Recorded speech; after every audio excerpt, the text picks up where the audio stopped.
Ya tentunya diminta atau tidak diminta, Polri tentunya akan melakukan penyelidikan mendalam. Tentunya apabila sudah kita temukan bukti-bukti, dan saya minta untuk anggota juga bergerak maksimal agar segera bisa terungkap, karena memang ditunggu oleh publik, ditunggu oleh masyarakat. Baik, masih menjadi misteri dan termasuk Kapolri memberi atensi ini Mas Luki karena sosoknya memang memiliki profil yang extraordinary, luar biasa dengan prestasi yang ada, akan dikirim ke Finlandia akhir bulan ini, diplomat ahli muda dan juga dikenal supel, terbuka, ramah, rendah hati, begitu. Bagaimana Mas Luki? Ini juga bisa menjadi petunjuk untuk memecahkan misteri yang ada?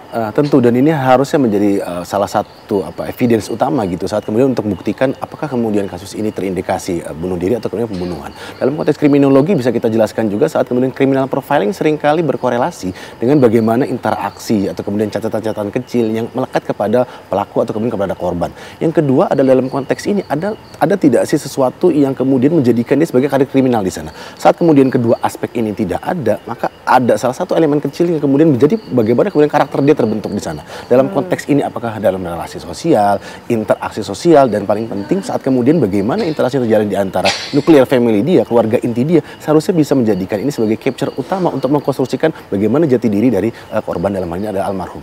Oke, artinya polisi juga betul-betul harus menggali begitu banyak informasi dari komunitas atau kelompok dan juga keluarga untuk mengungkap kasus ini, Mas? Betul, karena sangat sedikit bukti yang kemudian melekat kepada korban, tapi di sisi lain meskipun itu sedikit kemudian merujuk bagaimana kemudian proses korban kehilangan nyawanya ini terbentuk di sana. Saat tadi kita berbicara dengan Pak Suprapto tadi, kemudian keberadaan lakban ini dalam konteks pewarnaan, apakah kemudian hitam atau kemudian kuning, di sisi lain ada pemaknaan di sana. Dalam konteks tertentu lakban yang bersifat kuning memang memiliki rekatan yang cukup tinggi. Tapi di sisi lain juga ini adalah lakban yang seringkali sulit untuk ditemukan di pasaran seperti itu. Saat kemudian kita bicara mengenai lakban hitam, maka ada sesuatu yang memang dia sudah siapkan di awal. Jadi dengan kata lain dalam konteks ini ada pihak-pihak, apakah kemudian dalam konteks almarhum atau memang ada pihak kedua atau kemudian ketiga yang menjadikan ini sebagai instrumen untuk dapat melakukan aksi tersebut. Itu yang pertama. Yang kedua, ada sesuatu yang harusnya menjadi bagaimana kemudian proses kematian ini terbentuk di sana. Apakah memang proses lakban itu setelah kematian tersebut atau memang sebelum kematiannya. Jika memang sebelum kematiannya, maka seharusnya ada upaya untuk melepaskan, ada secara reaksi kimiawi yang kemudian dia meronta-ronta atau ada sesuatu. Di sisi lain juga, tapi bisa jadi juga ada keinginan tertentu yang menjadikan itu sebagai challenging kepada dirinya. Maka dalam konteks ini bisa kita kategorikan dalam bagaimana kemudian cleaningnya jika memang ini adalah terindikasi sebagai pembunuhan yang sangat rapi. Tapi di sisi lain juga kita tidak bisa menutup kemungkinan ini ada salah satu bentuk altruistik bagaimana kemudian dirinya dia sebagai korban dari apa yang dia lakukan. Oke, baik Mas Luki. Kita nanti akan membahas lagi lebih lengkap dari sisi kriminologi tentunya. Tapi kalau dari ilmu sosiologinya, Pak Suprapto melihat bagaimana profil dari Arya Daru Pangayunan ini yang terpelajar dan juga background keluarga juga yang baik dan terdidik. Apa Pak poin-poin yang juga kita bisa ambil sebagai suatu pembelajaran di sini juga untuk mengungkap misteri yang ada? Iya, jadi kalau kita lihat dari profilnya, dia memang sangat baik, ya, ramah, dan sepertinya memang dia tidak punya musuh. Namun profesi dia sebagai orang yang berusaha untuk membela kehidupan bangsa, dan apalagi dia pernah menjadi saksi dari kasus trafficking, sangat mungkin ada pihak-pihak yang merasa dirugikan, dan apalagi jika nanti diketahui tugas dia itu, perlu diketahui juga tugas dia di Finlandia itu nanti akan menangani apa, itu jangan-jangan ada sesuatu yang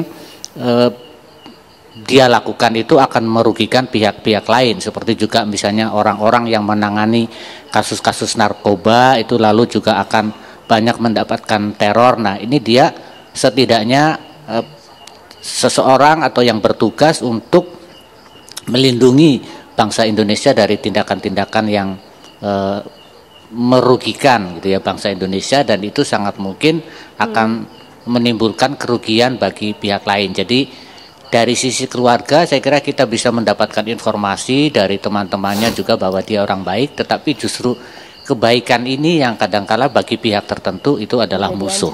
Ini yang saya kira perlu diketahui, dan mudah-mudahan misalnya tadi kalau kita kembali kepada kaitannya dengan lakban tadi, andai kata dia memang seperti tadi disebutkan oleh Pak Luki bahwa itu kapan itu terpasang, sebelum atau setelah meninggal, itu juga mudah-mudahan nanti hasil otopsinya akan bisa menemukan tanda-tanda karena seseorang yang meninggal karena penyumbatan saluran pernafasan itu akan meninggalkan tanda-tanda tertentu di dalam tubuhnya. Demikian. Oke, jadi perlu juga dikaji mengenai potensi konsekuensi dari resiko pekerjaan yang sedang dilaksanakan begitu ya Pak Suprapto. Nah Mas Luki, ini kasusnya dari Polres akan ditarik ke Polda Metro Jaya. Jadi atensi juga dari Kapolri. Apa kemudian Mas mungkin sebagai suggestion juga yang bisa dilakukan oleh pihak kepolisian sehingga bisa mengoptimalisasi atau mempermudah pengungkapan misteri dari tewasnya Arya Daru Pangayunan ini? Ya, tadi menyambung juga dari Pak Suprapto dan saya sepakat bahwa ada 3 aspek yang kemudian harus digradasi di sini. Yang pertama, jika memang ini adalah ada tuntutan pekerjaan, maka yang sangat dirugikan adalah instansi di mana yang bersangkutan ini bekerja. Karena tentu garis hierarkis yang kemudian kita kenal sebagai superiority hierarkis di sana seharusnya bisa menjadi penyebab utama jika memang ini adalah tekanan dari dunia pekerjaan. Yang kedua, tentu gradasi yang kedua, bagaimana kemudian relasi sosial terbentuk saat kemudian dia menjalankan tugas tersebut. Apakah memang ada tekanan-tekanan tertentu, atau memang dia menemukan sistem baru atau lingkungan baru yang menjadikan bagaimana diri dia yang terkenal baik, tapi di sisi lain dia menjadi target atau kemudian menghilangkan nyawanya secara pribadi. Yang ketiga, tentu yang bisa kita gradasi yang lebih mendalam adalah bagaimana keterkaitan dia dengan pihak keluarga di sana. Kita tahu dia memiliki kedekatan dengan keluarganya, tapi di sisi lain juga saat kemudian dia menjalankan tugas yang sering ke beberapa luar negeri atau bahkan dia jauh dari keluarganya, di sini ada looping gapnya di sini yang harus kemudian ditemukan, kenali dan diidentifikasi, tidak hanya kemudian dari aspek keluarga, tapi dari kerabat terdekat, orang-orang yang menjadikan atasan atau bawahannya, bahkan di sisi lain dari circle bagaimana dia bekerja tersebut. Oke, baik, kita tunggu nanti bagaimana kemudian polisi bekerja, menyelidiki dan kemudian menyikapi setiap barang bukti yang ada.